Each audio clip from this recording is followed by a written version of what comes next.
When Jasmine Crockett began tracing the timeline of Melania Trump's prenup renegotiations, the studio grew noticeably quiet. She wasn't throwing wild accusations. Instead, she used her legal background to lay out a chillingly structured account. That drew a straight line between Donald Trump's personal scandals and Melania's financial decisions. What made it unsettling was the way everything she said was publicly available information. It had just never been pieced together in this way before. She began by referencing the now well-documented hush money payment made to adult film actress Stormy Daniels. The $130,000 payoff, made in the weeks leading up to the 2016 election, had been dismissed by Trump for years as fake news or a private arrangement. But once his former fixer, Michael Cohen, was sentenced for his role in the payment and implicated Trump directly, it became clear that the incident had legal and personal ramifications. It was around this time, Crockett pointed out, that Melania began to noticeably retreat from the public eye. In 2018, after the Daniels story hit major headlines, Melania Trump canceled a joint appearance with her husband at the World Economic Forum in Davos. Her spokesperson cited scheduling issues, but journalists noted her absence as one of the first signs of internal strain. Crockett reminded the audience that during that same period, multiple credible outlets reported that Melania had begun renegotiating her prenuptial agreement, something that hadn't happened before Trump took office. She then fast-forwarded to late 2020, in the waning days of Trump's presidency. Crockett cited a quiet court filing that made subtle changes to property rights and financial benefits in the event of a divorce. The timing was telling. Trump was facing mounting lawsuits, criminal probes, and tax investigations. And again, Melania was largely absent from campaign stops, post-election legal battles, and the January 6th fallout. It was almost as if she was watching from the balcony, Crockett noted, already preparing for what might come. What added more gravity to Crockett's claims was her mention of a second renegotiation in 2023. This one allegedly focused more on assets held in trust. For their son, Barron Trump, it was done quietly, like the first, but more deliberate. Legal experts speculated that this could have been a way for Melania to separate her child's financial future from the wreckage of Donald Trump's legal troubles. Crockett emphasized that this wasn't about demonizing Melania, but rather about recognizing that her actions appeared to reflect awareness of risks once tied directly to her husband's conduct. Crockett underscored that prenups don't typically get rewritten unless there's something significant at stake. Once is unusual, twice, within the span of escalating legal storms, raised questions that were no longer easy to ignore. She framed it plainly: when a woman with access to everything chooses to renegotiate legal protection for herself and her child, not once, but twice, that tells you everything you need to know about what she believes is coming. Her words landed heavily. Trump, watching the segment, reportedly flew into a rage. One aide later leaked that he accused Crockett of dragging Melania into things she had nothing to do with. But the problem wasn't the accusation, it was the undeniable logic of it. There was no spin, no name-calling, no exaggeration, just a cold presentation of legal documents, public timelines, and behavior that lined up a little too perfectly to be coincidence. What Crockett did in that moment was shift the conversation from gossip to legal strategy. She suggested, without saying it outright, that Melania Trump had been acting to insulate herself and her child from Donald Trump's decisions. If that were true, it wouldn't just be a marital matter. It would mean that someone closest to him, someone who had lived inside his world, saw the storm coming long before the public did, and moved quietly to prepare for the damage. Crockett's calm tone made it all the more effective. She wasn't angry. She wasn't making moral judgments. She was doing what a skilled attorney does in a courtroom, establishing motive, evidence, and a logical chain of events. And in doing so, she turned what many had dismissed as Melania being private into something far more significant: quiet form of legal self-preservation that directly reflected on Donald Trump's choices and the consequences they were now carrying. Donald Trump's reaction to Jasmine Crockett's televised remarks was swift and explosive.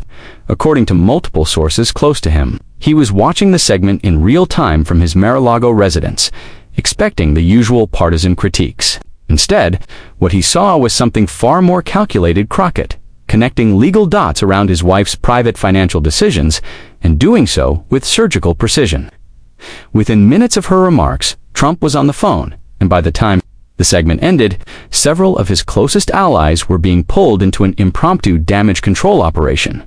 Asterisk, the fury wasn't performative, it was personal. Crockett hadn't shouted, hadn't insulted, and hadn't framed her argument with the kind of rhetoric Trump was used to swatting away. She had simply presented a pattern. His hush money scandal, Melania's first prenup renegotiation, the fallout from multiple investigations, and a second prenup change involving Baron. Crockett's approach wasn't that of a political enemy launching an attack. It was the voice of a lawyer methodically building a case, and Trump could feel it. Asterisk sources who spoke anonymously described him pacing the room, red-faced and furious, demanding to know why the media was siding with that lowlife. He reportedly called 2 friendly network executives that night, urging them to discredit Crockett's claims and label the story as dangerous misinformation. Neither of them moved quickly to comply. One allegedly responded. She cited, "Documents, Donald. There's not much we can do with that." Asterisk, that was the part Trump couldn't shake. Crockett hadn't leaked anything secret. She hadn't used unnamed sources. Everything she pointed to: prenup adjustments, Melania's absences, court filings were already public.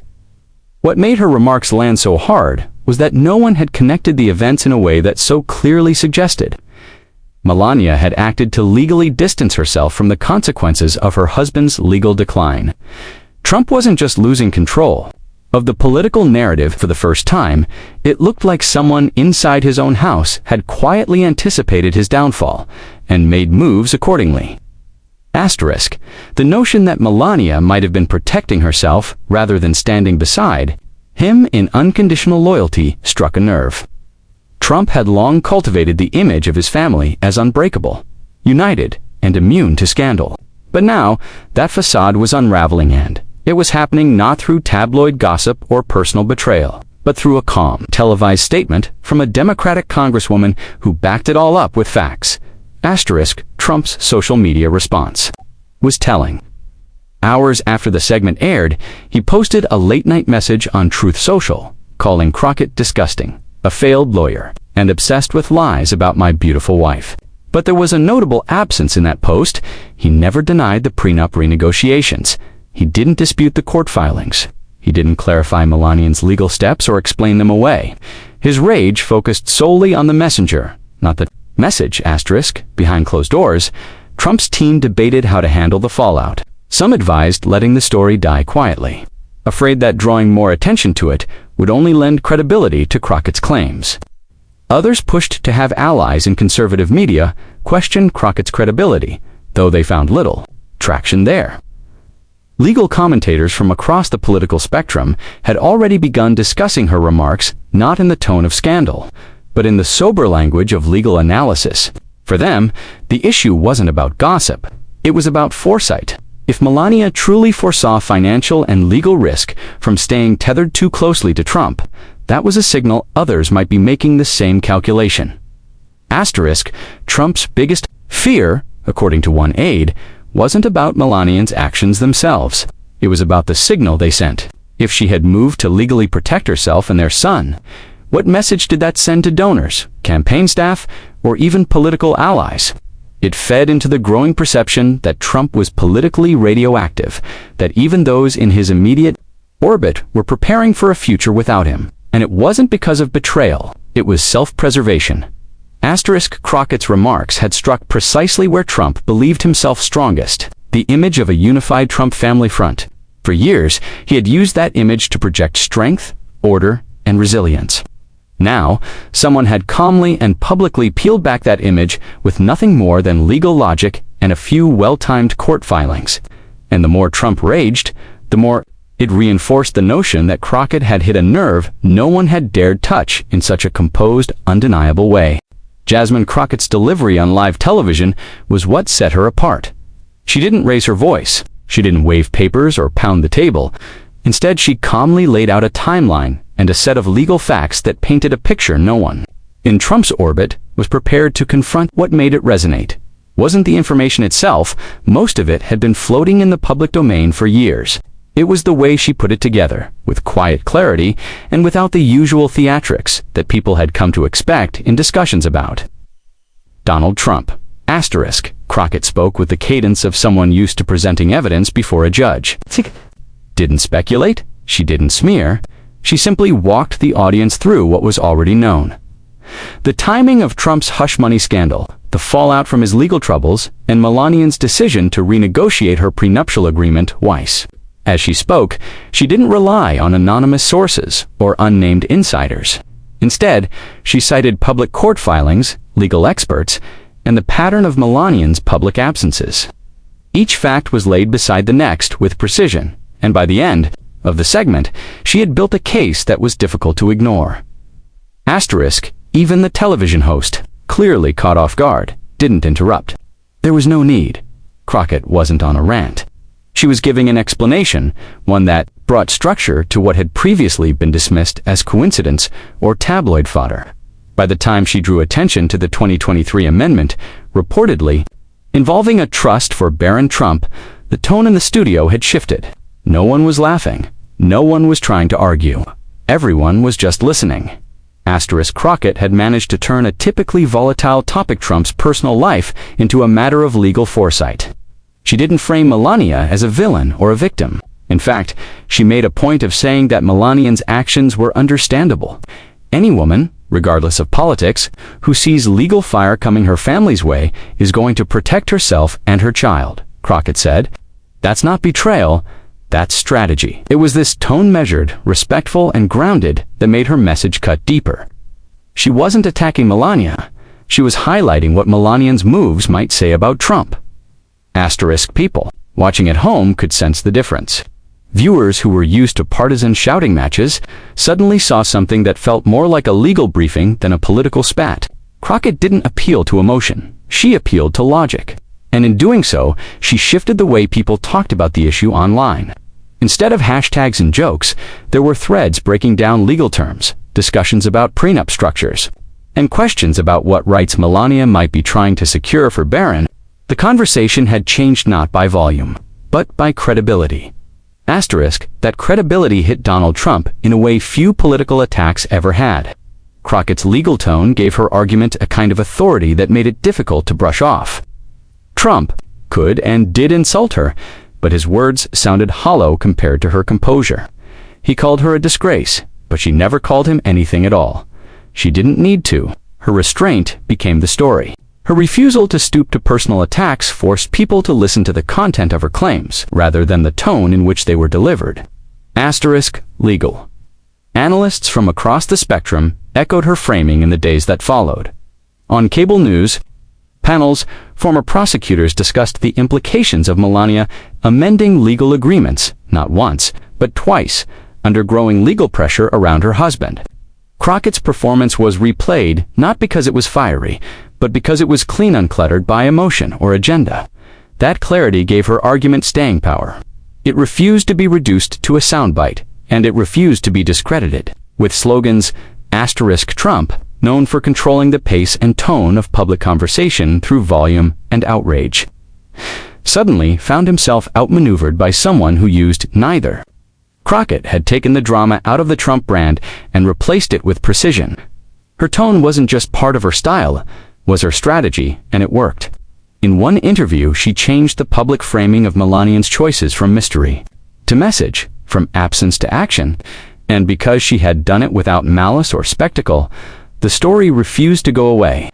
It followed Trump not as a scandal, but as a quiet, unnerving question about loyalty, protection, and what Melania might know. The moment Jasmine Crockett finished her segment on live television, the ripple effect was immediate. While Donald Trump fumed behind the scenes, trying to find a way to silence the narrative, a different kind of reaction was taking place in the media and across online platforms. Reporters, analysts, and everyday viewers weren't just replaying Crockett's remarks, they were revisiting Melania Trump's role in her husband's public life. What had once been seen as silence or detachment was now being interpreted through a different lens, deliberate distance, and quiet strategy. Asterisk. For years, Melania's lack of visibility during critical moments in Trump's presidency and post-presidency had fueled speculation. Her absence from key campaign events, avoidance of media appearances, and rare public statements had largely been dismissed as personal preference. But after Crockett's calm and methodical breakdown of the timelines, especially the link between Trump's legal troubles and Melania's prenup renegotiations, those same absences were taking on new meaning. People were beginning to wonder whether Melania had been distancing herself, not just emotionally or socially, but legally. Asterisk newsrooms began revisiting old coverage with fresh eyes. Editors instructed reporters to re-examine court records, White House schedules, and property documents. The quiet filing in 2020 that adjusted marital asset protections, followed by a second one in 2023, suddenly became focal points in the broader discussion about Trump's inner circle. What had once been viewed as peripheral details technical footnotes in a long list of Trump headlines now appeared to be pivotal moments. Legal analysts noted that the timing of the filings aligned not just with Trump's political crises, but with very specific legal threats, including indictments and financial probes. Asterisk, the media began reframing Melania's role in the Trump universe. She was no longer being portrayed merely as the distant First Lady who opted out of traditional appearances. She was now being discussed as someone who might have been quietly positioning herself to withstand a legal and financial storm. Crockett's statement, delivered without flourish, had nudged the press toward a story hiding in plain sight, a story that implicated not just Trump's public image, but his vulnerability. Asterisk, online discussions took off quickly. Long-form posts, think pieces, and commentaries began to flood platforms like Twitter, YouTube, and Substack. Users dissected Crockett's remarks, comparing them with past reports on Trump's financial disclosures and Melania's rare media interactions. In some corners of the internet, legal influencers began sharing videos explaining the importance of prenup renegotiations, especially when tied to ongoing litigation. Her actions, once seen as private decisions in a high-profile marriage, were now being viewed as protective maneuvers, potentially signaling that even someone as close as Melania didn't have full confidence in Donald Trump's future. Asterisk, political strategists also took note. If Melania was intentionally pulling back and securing her own interests, what did that mean for Trump's current campaign? Historically, he had used his family as a shield, parading their presence as proof of loyalty and stability. But with Melania noticeably absent from nearly every major campaign event, and now, with Crockett's remarks placing her decisions under a microscope, the narrative of family unity was wearing thin. The fact that Trump had no immediate or convincing counter to Crockett's claims only amplified that perception. Asterisk, commentators on both sides of the aisle found themselves agreeing on one thing: Melania's silence could no longer be brushed aside as disinterest. Whether she was actively disengaging or protecting herself, it reflected a deeper awareness of the legal chaos surrounding her husband. Crockett hadn't accused Melania of wrongdoing. Instead, she had painted her as someone quietly navigating a collapsing empire, focused not on loyalty, but on survival. And the simplicity of that idea struck a chord with millions. Asterisk, Trump's reaction, as always, was to deny, deflect, and insult. But this time, the accusations weren't coming from a tabloid, a political rival, or a bitter former ally. They were coming from a sitting member of Congress with a legal background, someone who spoke without emotion, but with unmistakable intent, and that changed the tone of everything that followed. Asterisk, as more media outlets picked up the story, Melania's absence became harder to ignore. Reporters began asking pointed questions at press conferences and campaign stops, though Trump refused to address them directly. What Crockett had done wasn't just expose a scandal, she had opened a line of inquiry that made Melania's silence louder than any public statement. It forced the public, and even Trump's own allies, to ask what she might know and why she had moved so decisively to prepare for what might come. As the dust settled in the days following Jasmine Crockett's televised remarks, the story began to evolve into something larger than the original moment. What started as a focused observation about legal filings and strategic timing became a deeper commentary on the unraveling structure of Donald Trump's carefully curated public image. It wasn't just that someone close to him had taken quiet steps to protect herself. It was that the entire foundation of loyalty, unity, and strength he'd projected through his family was beginning to look more like a facade than a fact. Crockett had managed something few critics had achieved. She shifted the public conversation without shouting, without personal attacks, and without relying on sensationalism. Her precision forced the media to take her seriously, and her legal framing gave weight to her words that couldn't be easily dismissed as partisan noise. Trump, for all his bravado, had no real answer. His attempts to discredit Crockett came across as reactive, not strategic. And more importantly, they did nothing to explain or undo the patterns she had highlighted. The silence from Melania's side only deepened the story. There was no statement from her, no denial, no clarifications, continued absence. And that absence was no longer interpreted as indifference. It was interpreted as intention. For a woman who had always kept her distance from the political spotlight, even during her time as First Lady, her silence now spoke volumes. If she was indeed repositioning herself legally and financially, the question became, what does she expect is coming? And if the person closest to Trump is preparing for fallout, why shouldn't others? For Trump's campaign, the moment was a quiet, blown-out explosive, but persistent. It didn't dominate headlines with scandalous flair, but it lingered in the background, undermining the image he wanted to project. Every appearance he made without Melania, every deflection when asked about his family, served as a reminder of what Crockett had pointed out, that even within his own home, there were signs of retreat, not unity, in the broader political context. The moment marked a shift in how Trump was being scrutinized. The focus wasn't just on his public missteps or legal entanglements, but on what those closest to him were doing in response. Crockett's remarks prompted not just media attention, but also public reflection. If the inner circle is taking protective measures, maybe the public should reconsider the depth of Trump's troubles as well. Ultimately, Crockett's intervention wasn't just a critique, was a quiet exposure. She didn't need to predict Trump's downfall. She only had to point out that someone who knew him better than any political opponent, his wife's might, already see it coming. And that, more than any outburst or headline, was what made the moment resonate.